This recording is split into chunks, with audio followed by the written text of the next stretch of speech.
Thank you all for coming. I'd like to welcome you tonight on behalf of Stephen Ministry. I'm Ann Buff, and I'm one of the Stephen leaders here at Good Shepherd. Just a little plug for Stephen Ministry. We are here with Stephen ministers if anyone is in a crisis, has something going on in their life where they would like a one-on-one caregiving relationship. And if that applies to you or to someone you know, you can always talk to Pastor Marsha. So tonight, we are having a special education session for us Stephen ministers, but opened it to the congregation because we felt that hospice was a topic that so many people want to know more about, and obviously many of us have encountered hospice care with relatives or for ourselves over the years. So tonight we have Pastor Marsha's husband, Brian Ballantine, here with us. And Brian was born in Maryland. He received an undergraduate degree from Loyola University in Maryland and an MDiv from the Jesuit School of Theology at Santa Clara University. He completed his residency at Tower Health, a level 1 trauma center in Reading, Pennsylvania. His clinical assignments included palliative care, pediatrics, and oncology. He is a board-certified chaplain who currently resides in Durham with his wife and 2 children, and he works at Heartland Hospice as a chaplain. So please, before I turn it over, if you have your cell phone on you, make sure it is silenced because we are recording this session. Thank you, and I will turn it over to Brian Ballantine. So, thank you all again for coming. Hospice is a topic that I'm pretty passionate about, and particularly end-of-life care. So I'm really looking forward to spending some time with you this evening talking about it. And as agreed upon, one of the things I'm going to touch on is what hospice is and what it isn't. And I want to start with this quote that's by Dame Cicely Saunders, who is the founder of what we consider to be the modern hospice movement. Because I feel like it really sums up what hospice is. And this quote is, "You matter because you are you, and you matter to the end of your life. We will do all we can not only to help you die peacefully, but to live until you die." And that's what hospice is. It's about quality of life when you're reaching the end of your life. It's when you've decided you don't want to continue to prolong your life, but you want to spend time with the people that are important to you, doing the things that matter to you. Hospice helps you live until you die. So let's talk a little bit about how it started. Dame Cicely Saunders started out as a nurse who was involved in pain management with cancer patients, and in particular people who were facing a terminal diagnosis, and she felt they were doing it wrong. She was a nurse in the 40s in the United Kingdom. And she was talking with some of the doctors who were providing care to these patients, and one of them flat out told her, it's like, "I don't think you're necessarily wrong, but nobody's going to take you seriously until you're a doctor." So being like the strong woman that she was, she quit nursing, went to med school in the 50s as a woman, unmarried, which was unheard of, and she really just had to put up with a lot of sexism to get through med school, but she did. She graduated and managed to scrape together the money to found what became St. Christopher's Hospice, which was the first research hospice. It still exists today. And by research hospice, what that means is that she knew in order to make the case for the way she wanted to do pain management and end-of-life care, that there needed to be a lot of research because doctors are only going to take research seriously. So she wrote papers, other physicians she hired to help her wrote papers, kind of advocating, hey, here's a quantitative result of the research that we like that proves that this works. If we manage pain successfully, people die better. And her lasting contribution to this notion of what became hospice is this notion of what she called total pain. She was one of the first people that understood pain is not only physical. Pain can be emotional. Pain can be spiritual. And that particularly people who are approaching the end of their lives are not only experiencing pain physically, but they are struggling emotionally with damaged relationships. They are looking at the end of their life and they need to make peace with some things. So this is why she started employing chaplains and social workers. She wanted to address not just the physical pain, but the total pain. Dame Saunders, she'd go on to be knighted, which is why I keep referring to her as Dame Saunders. She was a guest lecturer not only in the United Kingdom, but at several Ivy League colleges here in the United States. Physicians from several countries would apply for fellowships to go study hospice with her at St. Christopher's Hospice. And then they would bring it back to their own countries. This is where the modern hospice movement started, was there. In 2005, she passed away as a patient at St. Christopher's, the hospice that she founded, being cared for by many of the nurses that she had hired, and she passed away peacefully. So this brings us to, what is hospice? Well, let's start with just, what do you know about hospice? What do people know about hospice? Don't be shy, please. What do you know about hospice? When someone approaches end of life, the phrase they've called in hospice is often used. Yeah. So yeah, it's for end of life. What else do we know about hospice? It's about keeping the patient comfortable, but not necessarily prolonging the life, so not treating cancer. Yeah, that's right. You're choosing to forego curative treatments. Does the doctor have to say the person has less than 6 months to live? Yes, a doctor does need to certify that you have less than 6 months to live if it's untreated. Okay. Their wants and wishes are taken into account, allowing them to live how they want to live until they die. Yeah, it's focused on them and what they say is important to them. Yeah, great, good stuff. It's brutally honest. There's no walking around and shifting statements that aren't. Yeah, it's been my experience working with patients who are approaching this point for a couple of years now that, yeah, they get brutally honest, and they just don't have time to be less than honest and honest. Anybody else? This is more of a question. I've worked with a lot of our caregivers for people with dementia, and there's a lot of confusion in that caregiver community about some people seem to get hospice care even if the doctor hasn't said there's 6 months left, and so there's confusion in that. Okay. What I will say is, if a doctor, yes. Can you repeat? Oh, certainly. He asked about in the dementia community for caretakers, because some people who have dementia, he was saying, even without a doctor saying they have less than 6 months, seem to be receiving hospice care. What I'll say is 90% of my patients do have some level of dementia. They might be certified for something that isn't dementia. They might have an underlying diagnosis like congestive heart failure or COPD that there is reason to suspect that they will die if that is left untreated for 6 months. So that could be part of it. The other thing is maybe the dementia itself, depending on the type of dementia, particularly like Lewy body or certain types of dementia, make you forget how to breathe. When you get to that point, you're going to die probably in less than 6 months. Does that answer your question? And then I've also heard you could go in and out of hospice, or that you could end up living a year or so on Yeah, hospice.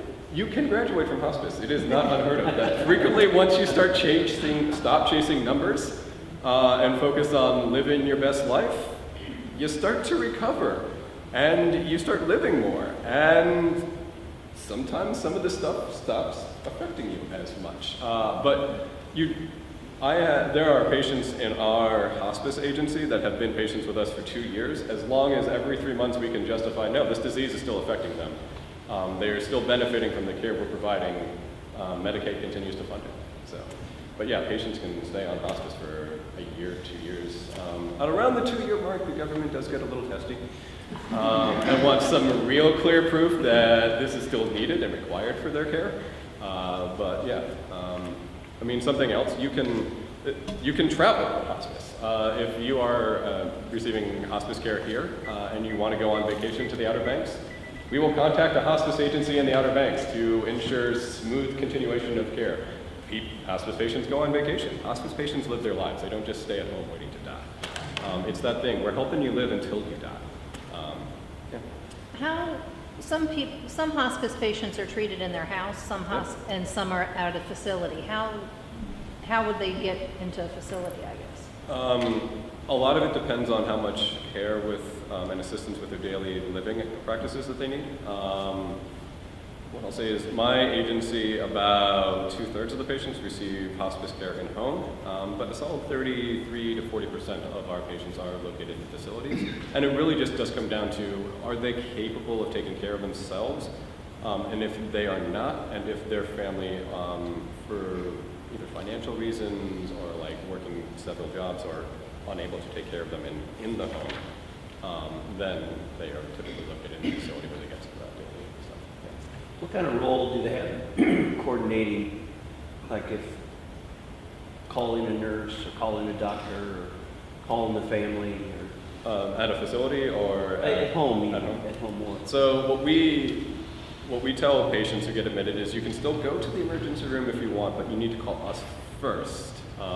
There's always a 24-hour triage nurse who talks with either the patient or the caregiver about what are your symptoms, tries to give you some basic kind of management of those symptoms while sending a nurse to check on you. And sometimes that nurse does say, okay, yeah, we can't get your symptoms controlled. We are taking you to the emergency room because we want these symptoms managed. We want you comfortable. And the best way to get you comfortable is you're severely dehydrated. We're going to get into the ER. We're going to drop some fluids in you intravenously, and then we're going to get you back home. You require that they all have advanced directives? It differs agency to agency. Some agencies will require you to have advanced directives and to be a DNR before they admit you. Some agencies don't. You can be on hospice and still be a full code. Frequently, then, the hospice team is going to have several conversations with you about why is that important to you and what is that about. But some hospice agencies will admit you still being full code. So in the case of folks in dementia or Alzheimer's care, I've had the experience where hospice has come alongside the children, and it's been a beautiful blessing to those that are trying to make decisions on behalf of my mom and dad, as in a facility where they. And that's true. For patients who are based in facilities, in particular patients struggling with dementia, the hospice team coordinates with the CNAs there, with the nurses there, make sure that they're seeing the same things, and then advocates to the hospice agency's medical director as well as the medical director of that facility to make sure the patient's getting care. How do they get paid? Hospice agencies get their money from Medicare in this country. It is a Medicare benefit that if you're Medicare eligible, you are eligible to receive hospice care. So when you're receiving it from a private agency, either for-profit or non-profit, they are directly billing Medicare for the care they are providing. Medicare pays them for the care that they're providing to you. It's a Medicare benefit. Does the VA also provide hospice care? Here in Durham, the VA does have its own hospice wing. They do not provide in-home. They have a home health agency, but they don't have their own, to my knowledge, home visiting hospice agency, but they do have a hospice wing. And for several of our patients that are veterans, for my particular agency, when they get to the end of their life, sometimes we have had them go into the VA hospice wing, but they don't have its own agency that goes out to the community and provide care. So then they can be working with your hospice And with other hospice agencies as well. so then does the VA pay for that? That is a good question that I honestly don't know the answer to. I'm very infrequently involved in billing, and it's a real bad day if I get involved in the billing for everybody involved. It means something has gone horribly awry. Can you speak to multiple hospice agencies and their coverage areas overlapping and how you determine which agency covers whom? It's personal choice. The patient always gets to choose which hospice agency is providing care for them, and it differs state to state. What I'll say is North Carolina is what they call a contract state, where hospice agencies have to get a contract from the state to provide hospice care. They are regulated by the state, and the state limits how far out they can provide care from a home base. For instance, my particular agency has a contract to provide care 50 miles outside of their office in Raleigh. So that covers Orange County, Durham County, Chatham County. Just draw a big old 50-mile circle from Raleigh, and that's the area that mine covers. Transitions, I think, has a similar contract, and Transitions is the one that was formerly Hospice of Wake County. So yes, there are often competing hospice agencies in the same territory, and it becomes the patient's choice. I encourage, if any of you are contemplating hospice, just because I work for an agency does not mean that is the one that would be necessarily the best fit for your family. Do some research, meet with people, and determine which one makes you feel most comfortable for your care and for the care of your loved ones. You have the option to always revoke it as well if you are uncomfortable with them, and choose a different agency. Are doctors educated in this in medical school? It's getting better. What's the question? It is getting much better. What's the question? Are doctors educated about this in medical school? It did not used to be very well talked about. Like Cicely Saunders went through med school to try and get it talked about. And so in recent decades, there is a subsection that I'm going to skip ahead a little bit called palliative care, which is essentially the same thing as hospice, but you're not foregoing curative treatments. There are doctors who specialize in palliative care, which is about symptom management. It's about keeping the patient comfortable. I was on palliative care when I was doing my residency, and one of my favorite lines from one of the doctors was, "This is about keeping you aggressively comfortable. We are going to make you aggressively comfortable. We're going to stop chasing numbers and focus more on, are you comfortable or not? What is important to you?" For example, one of the patients that I worked with was very big into gardening, liked being outside, so we switched some of her medications because it interfered with UV light. It's like, you know what, this is important to you, it's going to affect your quality of life. There are other effective medications where it's switching these. So you get to spend as much time in the garden as you can. So you can do palliative care and hospice at the same time, you just can't do curative, is that correct? Hospice is by nature palliative, in that it is about symptom management and cessation of suffering. Palliative care is you're still pursuing curative treatments for your disease or for your condition. When you have elected to go on hospice, whatever diagnosis you are being admitted for, you are deciding you're not going to undergo treatments for that particular disease or condition. What about the spiritual care or the psychological care? That is a good question that I'm going to touch on in a little bit. So hold on to that, because we're going to talk about the team members of the hospice team.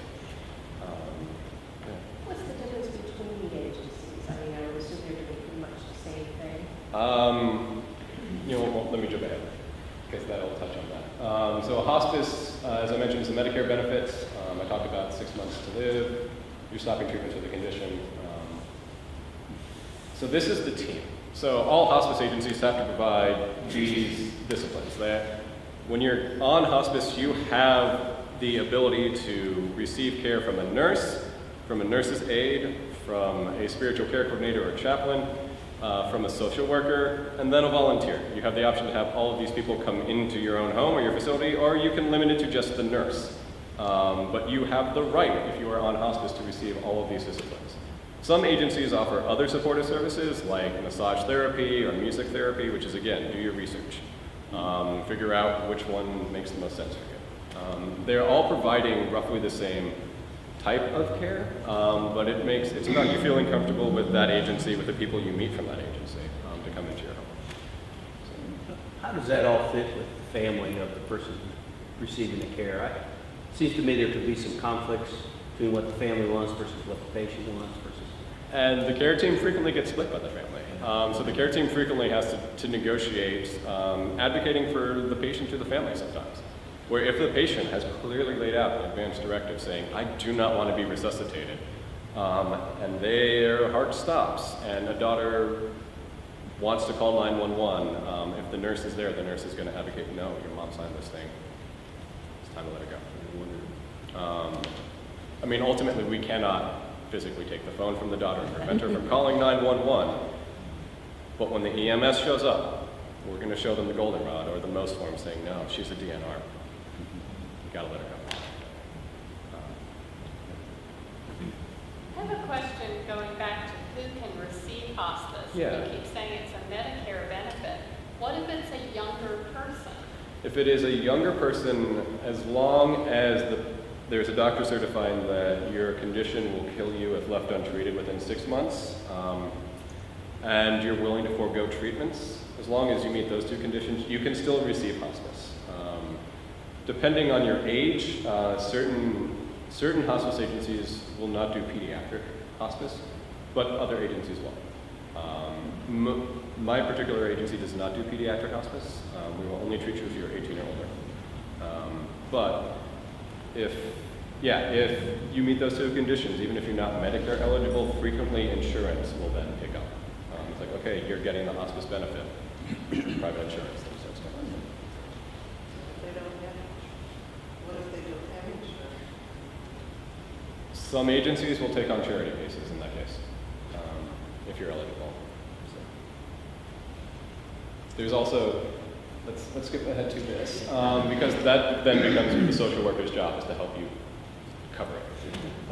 So this is the clinical team. The nurses, their main focus is to help you medically manage your symptoms, keep you comfortable, keep you doing the things that you want to do, keep you living until the end of your life medically.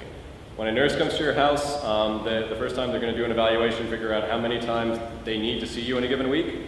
They will be managing your care. They'll be talking with you about how is your pain, do you need to increase or decrease your pain medications, how are your symptoms doing.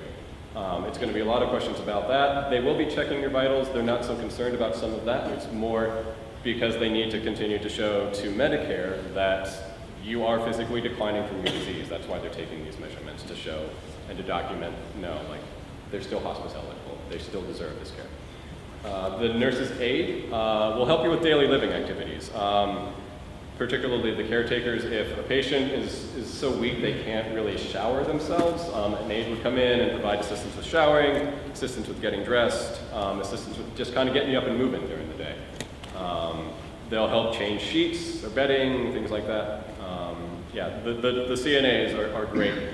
They're the ones who frequently bond with the patients and the families the most because they're doing a very intimate level of care.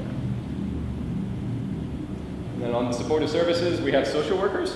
They're the ones, particularly if you are not receiving Medicare, that's going to help you negotiate some of the financial aspects of how this is getting paid for. They'll be working with you if you want to go on vacation. They're the one that's going to be making contact with hospice agencies wherever you're going on vacation to ensure continuation of care. And they are a social support and a compassionate listening presence to the patient and to the families. One of the social workers that shadowed me for a while joked, "I feel like you're a social worker except you pray with the patients." It's a little more complex than that, but if that helps you understand what to do, great. So the chaplain, they're going to provide emotional and spiritual support. They're going to talk with you about, do you have a church community? Is your pastor or are Stephen ministers visiting you and your family? They also are going to help identify spiritual strengths and resources for you to bring to bear on whatever you are going through at the end of your life. They will provide rituals if your pastor is incapable of doing it. Frequently for my Catholic patients, I'm the one who calls the priest to get them the anointing of the sick. For the rest of the care team, they're the one that educates them about the spiritual needs of this patient and collaborates a lot on, they're in spiritual distress right now. A lot of their pain is probably coming from anxiety, and maybe we need to look at that.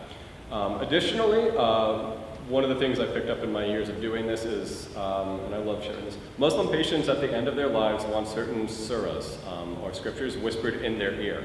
It's my job to inform the care team of any Muslim patients under my life. You need to be very clear with that family when they're going to die because they need to arrange for an imam to come in and whisper these things to them. So the clearer you can be about, you've got 24, 48 hours to do that because it takes time to make those arrangements. And I said, and if you have any questions, call me. It's my job to learn about the patient's spiritual nature, what is important to them at the end of life, and then clearly communicate that to the rest of the care team so that those things are honored. Volunteers. They provide social support, frequently for patients who are requiring more assistance. They sometimes come in and allow the caretakers to go out to the grocery store by just sitting with the patient and reading to them. When I first moved here, didn't have a job. I was volunteering with a hospice agency, and one of my favorite patients just wanted me to come in and watch Looney Tunes with him. So we watched Looney Tunes for about an hour. That's what he wanted from his volunteer. I'm like, great, I love Looney Tunes. Volunteers really just come in, and it's like, yeah, what do you want to do today? I'm here for about an hour. So those case studies that I gave you, get them out because you may want to take notes. This is the portion where we're going to talk about theological issues that hospice patients frequently face at the end of their lives. And I want to say this is not an exhaustive list, but it's just in my experience that these are 3 of the most common theological issues that patients face. So alienation, feeling separated from God or your local spiritual community, theodicy, that notion of it's the struggle with God, just not his goodness, and the fact that God maybe doesn't care about you as you're going through this. And punishment, this notion that maybe God is testing me, maybe God is putting me in this situation for something that I have done wrong in my life prior to this point. Like I said, this is not an exhaustive list of spiritual struggles that hospice patients go through, but they are ones that I have found to be fairly common. So we're going to unpack them a little bit more, and then we're going to move into some case studies. So alienation. Hospice patients frequently can feel that they are alienated from God. They can feel cut off from their communities, particularly as their disease progresses. It can be harder for them to get to church. It can be harder for them to access those sources of spiritual support. And if the church doesn't notice their absence, if they just kind of fall through the cracks, if they weren't paired up with a Stephen minister that was following them, then their feelings of alienation and isolation can get compounded. Frequently, these patients are going to also struggle secondarily with depression, this notion that nobody cares about them. Things that a patient who's struggling with alienation may say that can kind of clue you in that they are struggling with alienation: I feel alone. I feel forgotten. I feel cut off. I don't think God hears me. I don't think anyone cares about me. Questions about this one before we move on? Theodicy, this struggle that God doesn't care. It sounds similar on the surface to alienation, but there's a subtle difference in the struggle. Patients struggling with this are typically questioning God. They don't feel separated from God, they are questioning God. Questions are a big indicator that a patient is struggling with theodicy, with this notion of God having power over them and allowing them to suffer. They're struggling with this notion that they believe in an all-powerful God that can intervene to end their suffering but does not.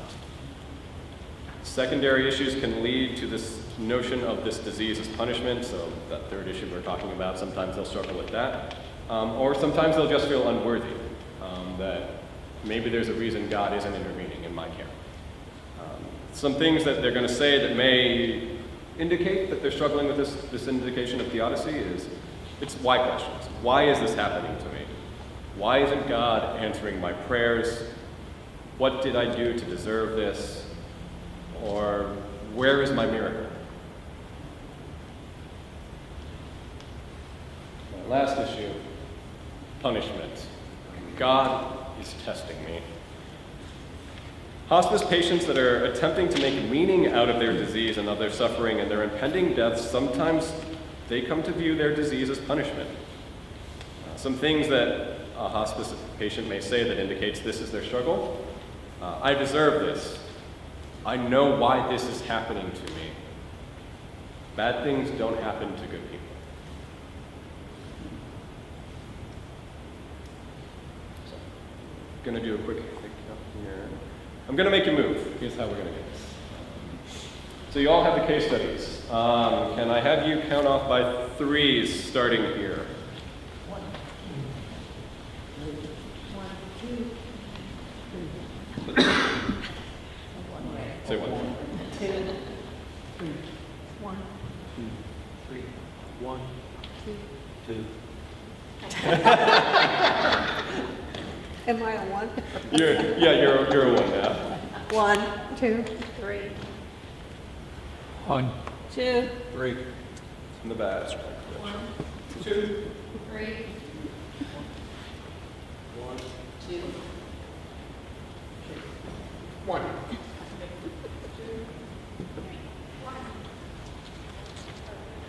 2. 2. 1, 2, 3. 1, 2, 3, 1, 3, Failed count. 1. 2s. Let's have you move over there. 1's over there. 3's in the back over there. If you didn't get a number, just join whichever group you feel most comfortable in. If you're in group number 1, I want you to study case study number 1. If you're in group number 2, do case study number 2. And if you're in group number 3, do case study number 3. And there's questions at the end of the page that I want you to answer. I want you, for yourself, to identify what from your spiritual tradition you feel like is the antidote to this struggle. Like, what do you have from your tradition that you know to be true that would help this be exposed as maybe a lie? But here's the trick. You don't share that because as good Stephen ministers, you know your job is not to fix. You just know that for yourself to be true. In your interactions with the patients, fall back on your Stephen ministry skills of asking open-ended questions, of not fixing, of being comfortable maybe just saying nothing. So yeah, as you're interacting with the patients, because that's what I want you to do in step 3. Talk about how you would interact with this patient. All right. And if anybody has questions as you're talking about this, feel free to flag me down and I'll come on over. And we'll come back in about...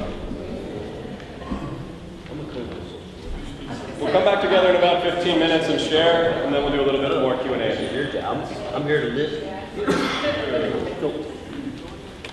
Or number 2. Which question? Question number 1. What's the issue? Read the case studies. Right. You've just started visiting a couple in which the wife has early onset Alzheimer's, and her disease has progressed to the point where she is unable to speak, and she doesn't know where she is. On a few occasions of late, her husband tried to take her to church. She gets up in the middle of service and tries to get out of the sanctuary. As you spend time chatting about their past experiences with the church, the husband mentions they belonged to a church for years, got married there, and had their son baptized there. But when his wife became unable to attend, people visited for a year and then just stopped. I feel, he's saying, like they and God just forgot about us. He says to you, what do you do? So, yeah, what's first the question that we were talking about is who is the patient, who is the care receiver in this case? So since the husband is speaking in this case, he must be the care receiver. Yeah. So do you want me to just touch on question 1? Yeah. Theological issue you believe the patient is struggling with and why you think that. I think one of the things that we brought up, and somebody else speak up too, sometimes people assume someone else has got this responsibility. Yeah. For church members to not show up might be that they assume someone else was showing up. So reaching out and saying, hey, I need someone, I'm alone, might be one of the first steps. Okay. And that's not really a theological issue, but it's a kind of a logistics thing. It is a logistics thing, but of the 3 issues we touched on briefly, which one did the group say was the one that they're struggling with the most? Alienation. Alienation. Abandonment. Alienation, abandonment, yeah. What? Okay. Okay. Put it up. Yeah. Anything else come out of the group? It's interesting that in question number 2 it mentioned spiritual antidote, and that sounded like a fix. And the reality is sometimes there's no fix. Whether we give it or somebody else gives it, doesn't matter. But it's also the fact that if we're the caregiver, we are present. Yeah. And they may be alone, but in that moment, we're there. Yeah. And that can be very powerful. There was also one really great, well, there are many different great comments, but one that's come to mind right quick is to acknowledge and listen and to say, I hear this is hard for you. I hear that you feel this way. Acknowledgement as opposed to trying to just explain it away or something. Definitely. That's good. Any other groups have questions or feedback or stuff they want to weigh in on case study number 2? All right. Group number 3. Okay, speak up. So, case 3, you've been visiting a middle-aged man diagnosed with Parkinson's for several months. During one visit, he says he's been looking forward to your visit, and you ask him why, and he states that he needed to talk with you. He wants to know if you believe that God is punishing him with Parkinson's. How do you respond? Well, the theological issue we decided pretty quickly was the third one, which was punishment, because it was in the sentence. So that, Are we sharp or what? Sometimes it's real obvious. That's why they didn't put us in the 3. and so we all talked about whether or not we believed, we saw the spiritual antidote as something that we would know inside, but that we would not share verbally or try to fix. Yeah, definitely. But we really, all of us agreed that this was not a punishment, that that's not the God that we know. And then talked about what we would say or do with this person. And really, we talked about how we would listen to whatever he had to say. Several of them came up with great questions. Bob talked about, what are some of the things that you regret? We talked about open-ended questions that would allow this gentleman to talk about his feelings, his thoughts, what was going on with him. And Sam also talked about just being really comfortable with the silence. And you've got that actually in the sentence here as well, but just allowing that person to speak and to talk about whatever was on their heart that day, to get it off their chest, and then validating that by saying, wow, sounds like, or I hear you, and then reflecting back to them. And even if we got that feeling wrong, then they could say, no, I don't feel angry about that, but I really feel frustrated, and then they would share more. Oh. Just as an addition, we were asking each other, how many of us have had an experience in hospice? And I would say it's about 2/3 at least, maybe even one, but which, we didn't get a chance to talk more about it. What was your experience like and so forth, but I think that's something we could follow up. Yeah, definitely. That's all, especially if, as caregivers, you know that the patient is on hospice.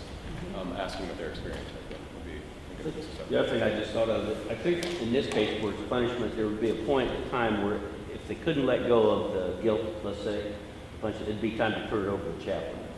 Yep. I'm serious. Yeah. Because I told him, I said, what if they come out with something they committed a crime, and you got to be ready for that. Yeah. I mean, it never happened, but it could. And then it's like, Ryan. Well, I mean, as Stephen ministers, you do have a pastor you report to. That would be, if that comes out, that's a quick phone call to the pastor. It's like, I need to talk to you. Really important principle of the ministry is No, I'd say, are you kidding me? I did that too. I mean, forget about it. I've been there. Don't worry about it. Last week. Yeah, last week, yeah. Any other questions from other groups about case study number 3? Group number 1.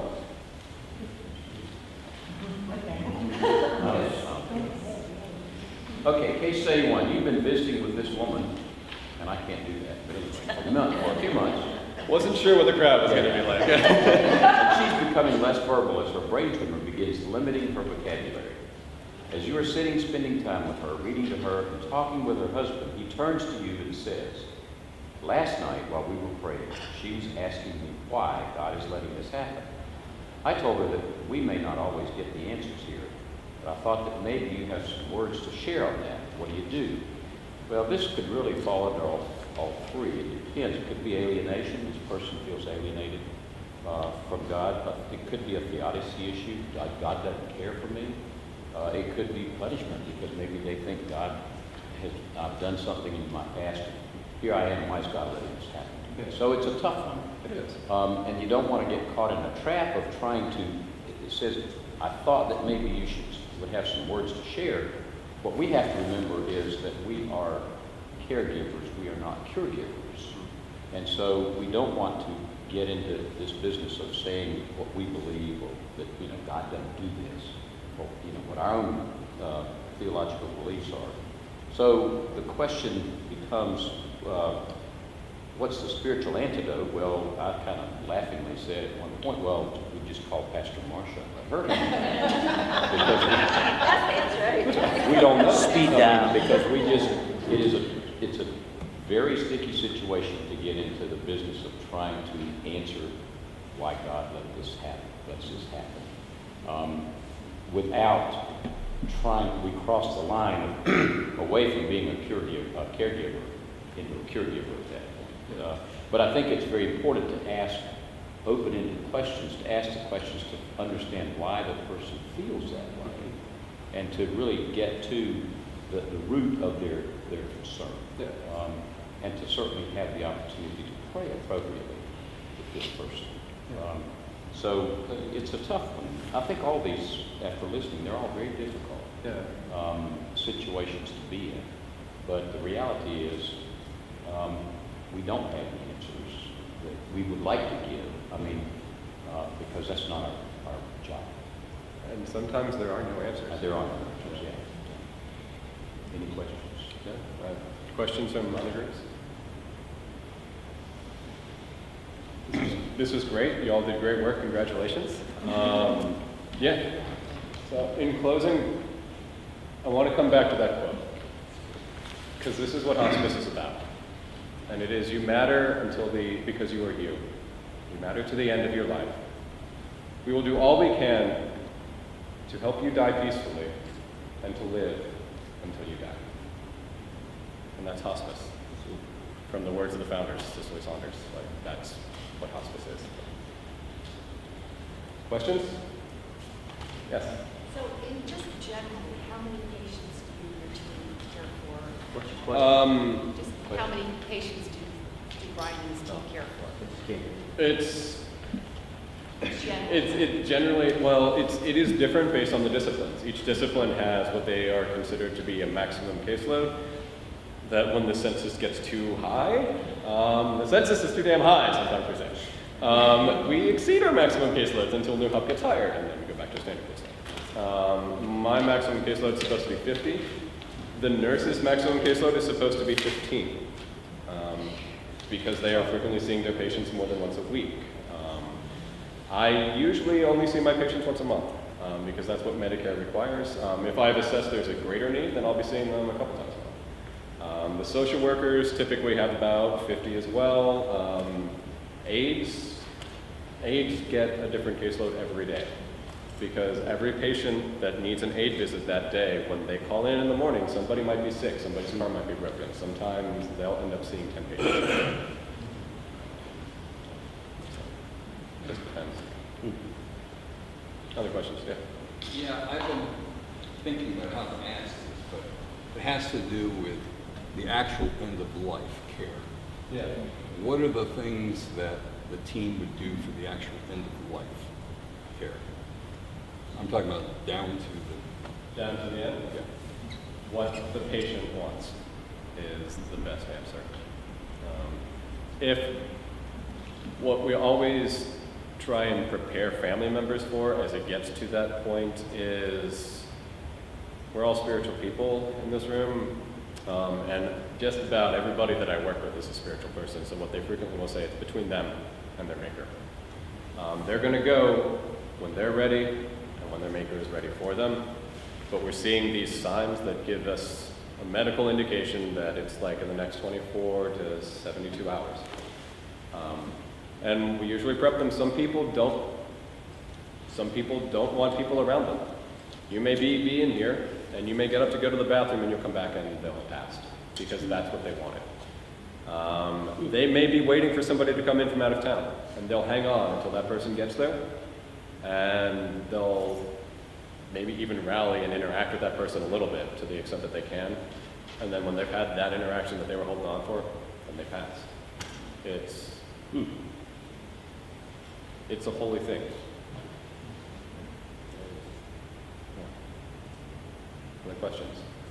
What if they're ready and it's not happening? That is a different theological issue. Because I know for Yeah. both my parents, morphine at the end, because I know, you know, they can just take them right out. It's Yep. wonderful, I think. It's wonderful. So, same thing here. If somebody, they want to go, but the rest of them's not going. Well, we cannot advocate helping somebody medically along the way. That is technically illegal. A lot of times, this is where the care team gets involved and tries to figure out, like, there's something holding them back, and what is it? Something they might not even know. And trying to figure that out, how to address that. Yeah. So, yeah. One of the things I've witnessed is how much hospice speaks to the family and cares for the family. That was very surprising to me. Yeah. Is there much information given to the family about a specific disease state so that the family can understand the stages for that disease state? Frequently, yes. Particularly as the disease progresses. If family is the primary caretaker, if it's a spouse, they'll talk to the spouse about, we're seeing these signs, here are some things to look for so that you know it's continuing to progress. A lot of times at that point, the chaplain and the social worker will be sitting down with them along with the nurse. I've had to do this a couple of times where it's been that point where, hey, the heart failure is getting worse, it's going to be harder to lift them, they're going to be more dead weight, and it's that hard conversation about what extra help can we bring to bear? What do we need to do to keep them here? Or do we need to look at like hiring outside help? Like what's the end game? Thank you. And something else to mention, you mentioned the care for the families. All hospice agencies have bereavement coordinators that follow the family members for 13 months after their loved one passes. They'll reach out for phone calls, they'll send letters and cards letting them know that they're being thought of and they're being prayed for. And frequently they'll meet for one-on-one. If they're really having a hard time, they'll go out and they'll have coffee with the person and just let them talk. How many months was that? 13 months. Other questions? Obviously, we talked about not receiving the medications that are for the particular issue that's causing them to be on hospice. Yeah. What about other issues they've got that would do the same thing if not done? Let me tell you, one of my favorite stories about a patient that I am aware of that was on hospice is went to the emergency room twice for things unrelated to their diagnosis. They started a grease fire in their kitchen and got burned. So of course, like, right to the emergency room, slapped on sutures and burn cream. Then this man enjoyed golfing and decided he really wanted to like rub that golf cart off. Broke his leg. So off to the hospital he went to get his leg into a cast. This guy was living until he died. I mean, the example I always give when I'm meeting with families that are contemplating this is like, look, if your loved one gets a urinary tract infection, of course we're going to prescribe antibiotics. That is not what they're on hospice for. It increases their quality of life to get that UTI cleared up so that then they're more interactive. They're not suffering. It is, and it's not that you don't get treated for the diagnosis. COPD patients are still going to get oxygen. They're still going to get morphine to fight that air hunger. It's just that you stop pursuing curative treatments. And now the treatments that you receive are to make you more comfortable and to allow you to continue to live. Other questions? I think we're getting close to time. So. Yeah, thank you all very much. Thank you.